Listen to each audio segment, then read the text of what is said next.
नमस्कार, श्रीशाच रेसिपीमध्ये आपल्या सर्वांचंच खूप खूप स्वागत आहे। तर आज आपण बनवणार आहोत झणझणीत मोड आलेल्या मटकीची तर्रीदार रस्सा भाजी।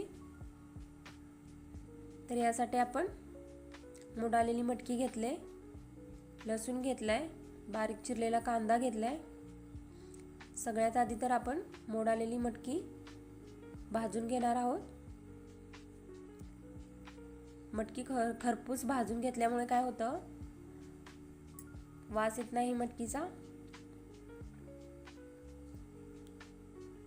गॅसची फ्लेम थोडी स्लोच ठेवायची, मटकी व्यवस्थित खरपूस भाजून घ्यायची।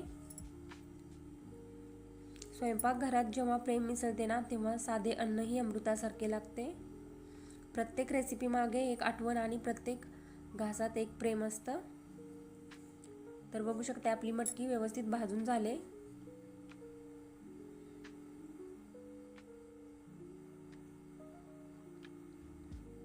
तर भाजलेली मटकी आता आपण एका भांड्यात काढून घेणार आहोत आणि स्वच्छ पाण्याने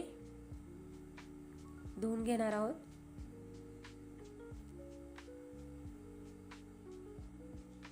तर आपली मटकी धुवून झाले। आता कढाईमध्ये 2 चमचे तेल टाकलेत।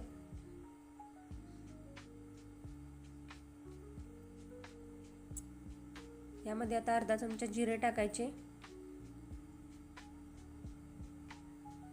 जिरे थोडे तडतडले की कांदा टाकून घ्यायचा।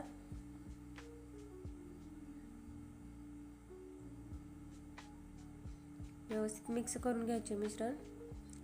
अर्धा चमचा हळद टाकायची, अर्धा चमचा गरम मसाला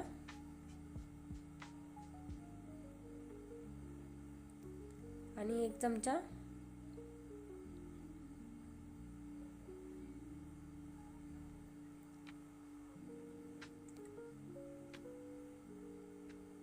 चमचा लाल तिखट टाकायचे।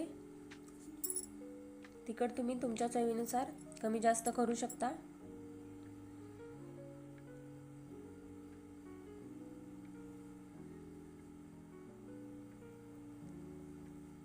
वाटून घेतलेला लसूण टाकायचा।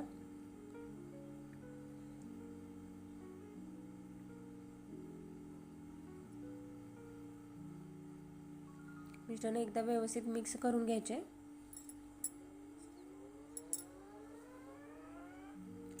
यामध्ये आता आपण स्वच्छ धुवून घेतलेली मटकी टाकून घेणार आहोत।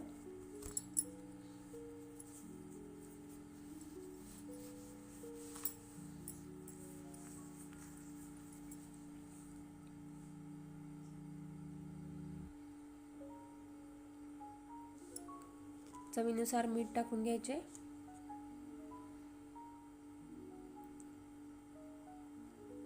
जेवढे आपल्याला पाणी हवे असेल तेवढे पाणी टाकायचे।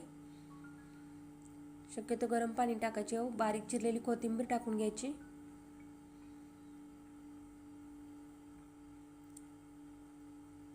आणि 1 चमचा शेंगदाण्याचे कूट टाकायचे। तर तयार झाली आहे आपली झणझणीत मोड आलेल्या मटकीची भाजी। तर नाचणीच्या भाकरीसोबत खूप छान अशी लागते मटकीची भाजी। तर रेसिपी आवडल्यास आपल्या चॅनलला लाईक आणि सबस्क्राईब करायला विसरू नका। खूप साधी आणि सोपी रेसिपी आहे। तुम्ही पण एकदा ही रेसिपी नक्की ट्राय करा।